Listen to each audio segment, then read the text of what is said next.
चलो आज दो पल बैठते हैं। चलो आज दो पल बैठते हैं, मुझे तुमसे कुछ बात करनी है। अब छोड़ो भी ये हाल पूछना और सुनाना। अब छोड़ो भी ये हाल पूछना और सुनाना।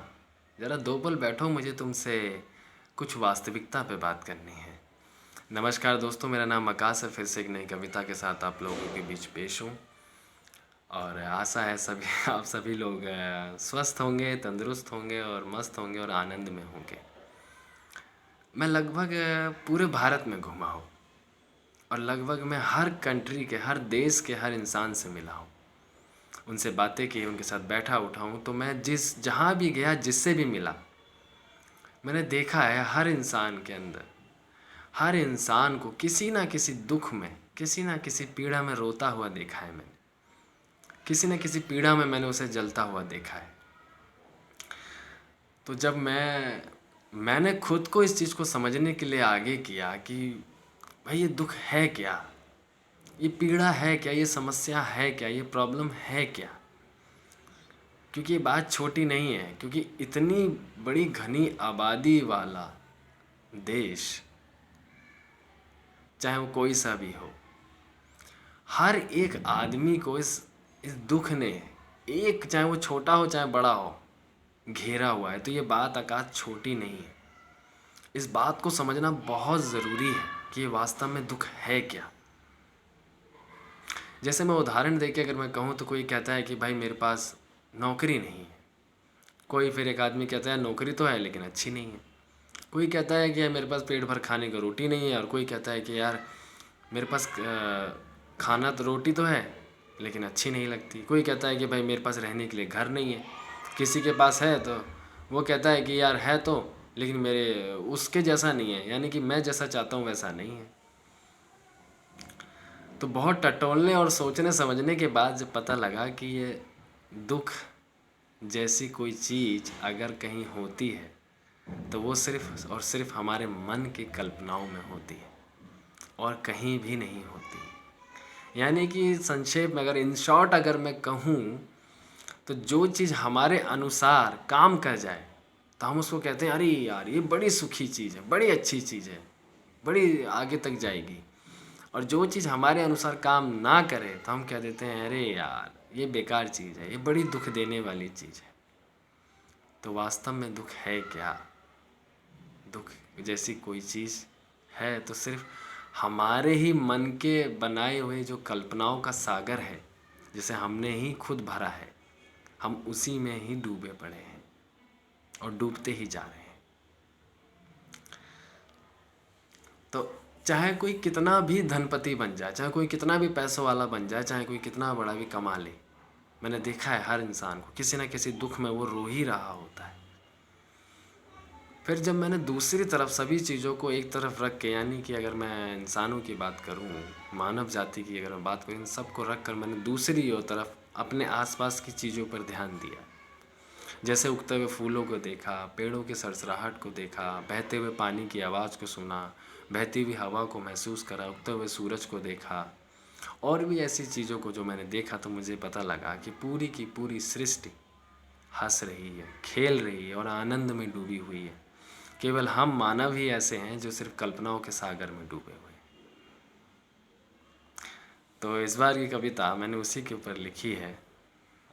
तो शुरू की 4 लाइनें बोलूँगा कि सुखी कौन है और दुखी कौन है, सुखी कौन है और दुखी कौन है, दुखी अगर आप हो तो सुखी कौन है।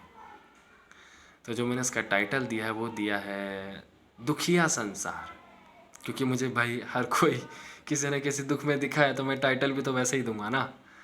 तो दुखिया संसार। तो शुरू करते हैं। अब जन्म लिया है तो जीना तो पड़ेगा, अब जन्म लिया है तो जीना तो पड़ेगा, तुम्हारे अनुसार जीवन बोझ ही सही, तुम्हारे अनुसार जीवन बोझ ही सही, इसे बोझ ही समझ चलाना तो पड़ेगा। किसे ढूंढ अपना दुख सुनाऊं, किसे ढूंढ अपना दुख सुनाऊं, जब यहाँ हर कोई दुखी है, ये खेल सारा मन का है, ये खेल सारा हमारे मन का है, वरना यहाँ तो हर कोई सुखी है। मन का बिछाया जाल बड़ा विशाल है, मन का बिछाया जाल बड़ा विशाल है। अगर इसमें उलझोगे तो ये कहाँ से समझ में आएगा। ये मन बड़ा बहरूपिया है, ये मन बड़ा बहरूपिया है। इसे जैसा समझोगे ये वैसा ही समझ में आएगा। जीवन की डोर बड़ी सुलझी है, जीवन की डोर बड़ी सुलझी है। बस हमारी कुछ धारणाओं ने, बस हमारी कुछ धारणाओं ने इसे जटिल बना दिया। इस सरल से खेल को रस्सा खींच खेल समझकर, इस सरल से खेल को रस्सा खींच खेल समझकर हमने इसे कितना उलझा दिया। रोने से मैंने कब इनकार किया, रोने से मैंने कब इनकार किया। मैं तो कहता हूँ कि बल भर रो। मैंने कब रोने से इनकार किया, मैं तो कहता हूँ कि बल भर रो। आखिर कब तक ये पाने और खेले के खेल में रोओगे। आखिर कब तक ये पाने और खोने के खेल में रोओगे।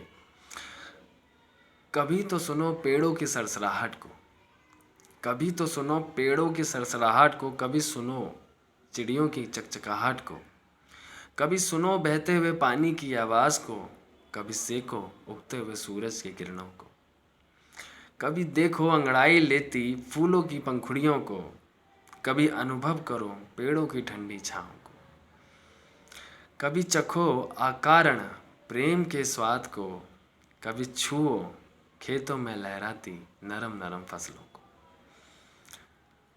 आज हम जिस मिट्टी से कतरा रहे हैं, आज हम जिस मिट्टी से कतरा रहे हैं, हम क्यों भूल जाते हैं हम और आप उसी मिट्टी का एक हिस्सा है। तो फिर क्या संकोच, उठाओ भर मुट्ठी, तो फिर क्या संकोच, उठाओ भर मुट्ठी। आज खुद को रंग जाने दो, भीतर की सभी पीड़ाओं को आज नैनों से बह जाने दो। तो इतनी सी थी कविता और आखिरी की 4 लाइन बोलूँगा। ये तेरा ये मेरा, ये तेरा ये मेरा, ये पाना या खोना, क्यों इस व्यर्थ के नाटक में खुद को उलझा रहे हो। कुछ खोया या किसी को खोया, कुछ खोया या किसी को खोया, क्यों इस सीधे साधे जीवन को इस भूल भुलैया के जंजाल में उलझा रहे हो। तो इतनी सी थी ये कविता। आशा आप सभी को लोगों को पसंद आई होगी। और आखिरी में मैं जाते जाते यही कहूँगा कि जीवन बहुत सरल होता है। मेरे जो अनुभव में रहा मैं उसके अनुसार मैं बोल रहा हूँ। कल्पनाओं के सागर से जब तक हम बाहर नहीं निकलेंगे ना, तो हम हर आदमी हमारे, ना तो हम किसी पे भरोसा कर पाएंगे, ना हम किसी से शक की दृष्टि से हटा पाएंगे। और ऐसे ही उलझा रहेगा जीवन भर, और ऐसे ही बीत जाएगा। कुछ हासिल नहीं होने वाला है। इसी के साथ जय हिंद, जय भारत।